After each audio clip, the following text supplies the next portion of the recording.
There are many slashers that have gained legendary status within the genre and have influenced pop culture in major ways ever since they started making waves in the late 70s. From slasher films grounded in realism to slashers that travel into supernatural territory, there's a slasher for everyone. And thinking about that leads me to this question: what makes a good slasher film? I know that it's a question that doesn't have a definite answer because what we define as good is subjective. That's the best part about films. You may like something that I don't, and vice versa, so this video isn't the end-all be-all of what makes a good slasher film. So walk with me, talk with me as I try to answer the question of what makes a good slasher film.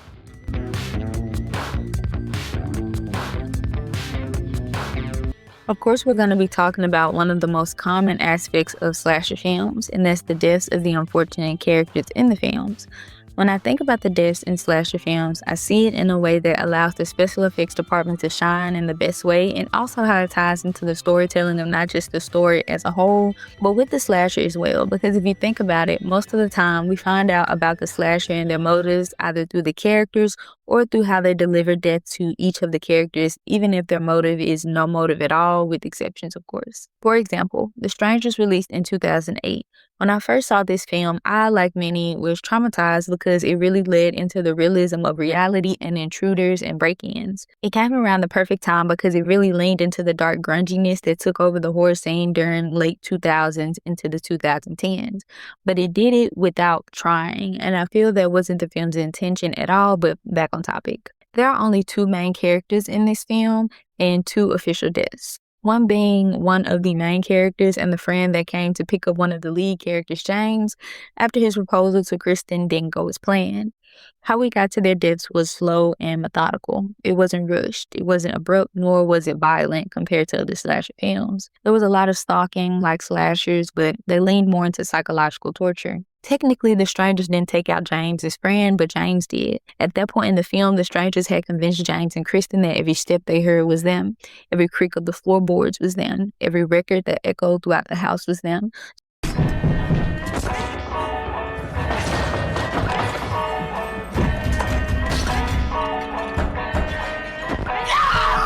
So when James pulled that trigger, he was sure that he got one of them, only to find out that it was his friend who he called hours ago, but completely forgot about because of the psychological torture he had been put through. Before James's friend met his unfortunate fate, you can see the masked man stalking him from behind with an axe in hand. I feel that that part of the scene really emphasized how meticulous the strangers were, even if the audience didn't get a sense of it already.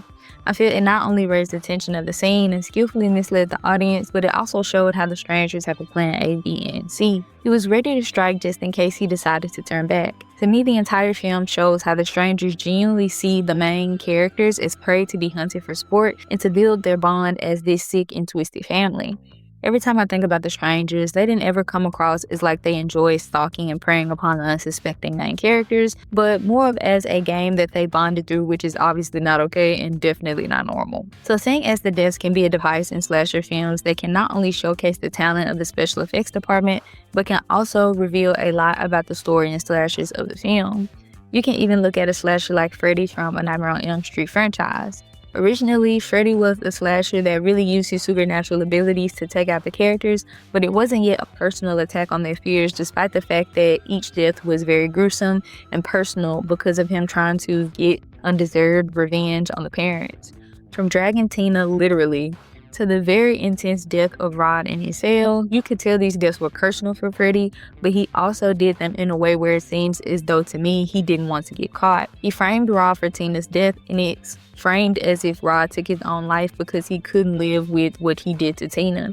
Freddy only moved freely with how he took out the characters towards the end of the film, as if he grew confident in his abilities and his ability to not get caught, because who will believe anyone when they say a man from my dreams took my friends out? Even in the end and after the first film, Nancy was told like a horror story on Elm Street. So you live around here or what? Yeah, my parents just bought a place on Elm Street. Elm Street? You tell me you moved to that big white house with the bars in the window? Yeah, what about it? Shit, you can tell your old man he's a real chump. What are you talking about now, Grady? Some chick was locked in there by her mother and she went crazy.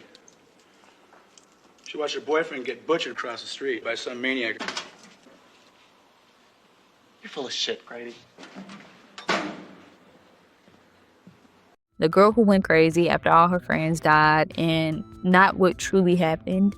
And as this franchise went on, you could see more and more that Freddy was understanding his power and gaining confidence in it, allowing him to really understand each of his victims' fears and taking them out by that. Not only because he's sick, but because he knows he needs fear for his power to really work.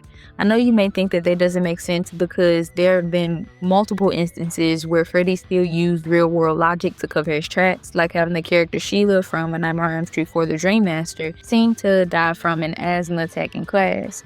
However, I feel like that more times than not, Freddy took the very obvious approach to the victims in the franchise, like A Nightmare on Elm Street 2, Freddy's Revenge, where he literally pops out at the pool party and starts to massacre the partygoers after making a very dramatic and horrifying entrance.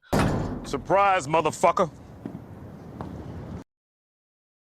Or A Nightmare on Elm Street 3 Dream Warriors, where he literally has his victim hanging from the wall after her head has been smashed into the TV. A scene that is known to feature one of Freddy's most quotable lines of the franchise. There's literally no way to play that off, and there was no evidence present that she stepped up and did it herself because the TV was mounted way too high, in my opinion.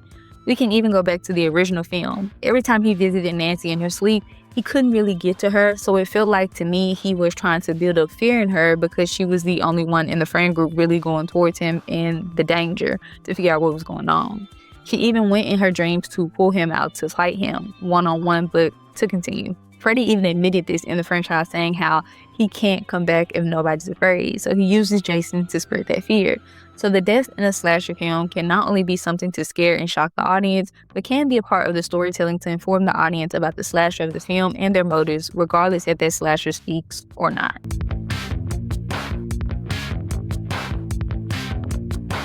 I talked a lot about the deaths within slasher films, but in order for that to be possible, you need characters within the story. Over time, slashers have built up different archetypes within slasher films, like the jock, the mean girl, the nerdy one, the quiet one, the outcast, the nice girl that isn't the final girl, the nice guy, and of course the iconic final girl. I probably missed a couple, however that doesn't sum up slasher film characters within the entire genre, of course. But to some, these archetypes existing within a slasher film let certain audience members know that they are getting that classic slasher film that they were looking for or that they enjoy. There are also certain slasher films that have none of the archetypes within them, but the characters have a great tie to the slasher or the setting of the film. So the characters also play a huge role in the film, of course. They are the people we travel throughout the film with. They are the people we may root for to live, which allows us to really invest in the film itself.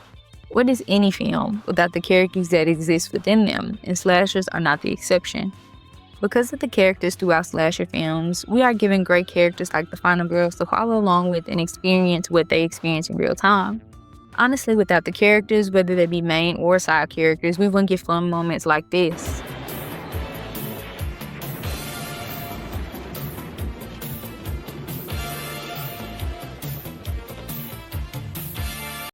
So I definitely feel that characters play a huge part in why we invest in slasher films and entire franchises.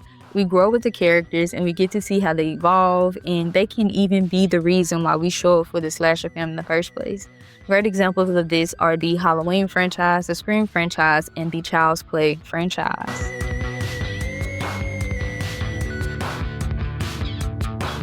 Of course, this is obvious for any film genre because, well, it's film, and the visuals are what tell the story. From cinematography to lighting, what the audience sees is a large part of what moves the story, and I feel slashers have known that long before the genre was even named. From early giallo films like Blood and Black Lace from 1964 with this really creative curse shot, to Texas Chainsaw Massacre released in 1974 and its intense close-up shots that I feel were so effective that it made the audience forget that it wasn't as gory as they remembered, all the way to Candyman, released in 1992 with its majestic opening sequence and dreamlike lighting. The visuals in slasher films can really bring you into a completely different world, and it can also allow you to view that world through the slashers themselves. The visuals in slasher films can even inform you of the slasher's abilities. Also, slasher films are known for their mysterious elements. Though the mysterious element isn't always a whodunit, there's still an element of mystery behind the slasher themselves and what could possibly connect them to the characters, if there is any connection at all. Though I will say the pattern of questioning who is the person or people taking out the characters within the slasher film, I feel largely died out with giallo films and is still present but rare within the genre. That mysterious factor comes more from questioning where the slasher is from and why they are doing it, but to continue. The visuals of slasher films to me have always been creative because of what has to be done to make the slasher seem larger than life yet still exist within the world curated from the story of the film.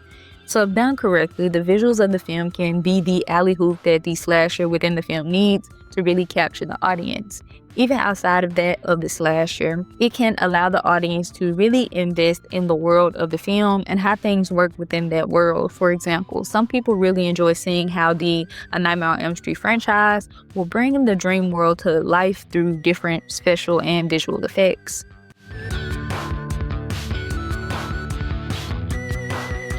What is a slasher film without a great story to accompany it? Now, I will say that there are slasher films that are known more for their ingenuity, special effects, and the amount of fear it instills into the audience, so it really depends. That's also not to insult slasher films at all. It's more of an observation, if anything, because I don't think that a film has to have a 10 out of 10 story to be a great film.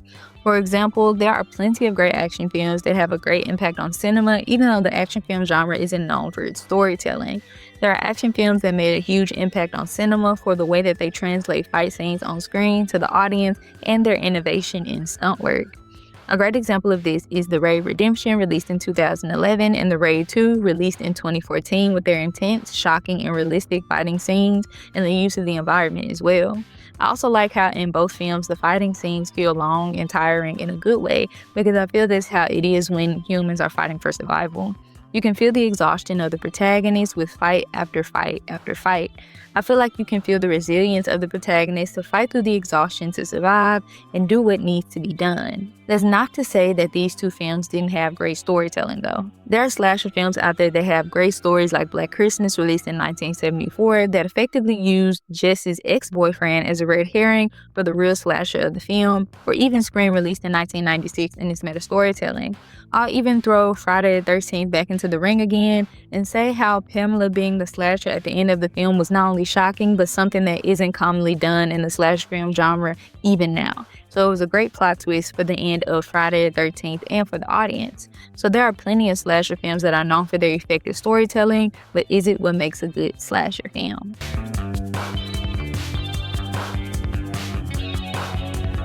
We can't talk about slasher films without talking about the slashers themselves. Some of the most iconic characters in cinema come from slasher films. Masked and unmasked, known and unknown, regular people and supernatural entities, some work together while others work alone. There have been so many slashers released, and usually the element that pulls you in and causes you to want to watch a slasher film is the slasher. Whether it's on the poster or in a trailer, it's the audience's intrigue of the slasher. The reason a lot of supporters continue to support franchises is because of the slasher and the different variations they might get to see of them. Depending on how you see it, the slasher is technically the one consistent thing in a slasher film or franchise, which is why they're so important. What's more important is how the slasher is presented. It can be when a new slasher is introduced, a remake or reboot of a slasher that already existed. The way that the antagonist is done is what can make or break if you have a good slasher on your hands. I feel like the slasher genre is the only genre where we are pulled in by who the protagonist is, but then again, I feel like that's the entire horror genre in general. But to not get off subject, slashers in their films must be effective in some way, shape, or form to keep the audience interested.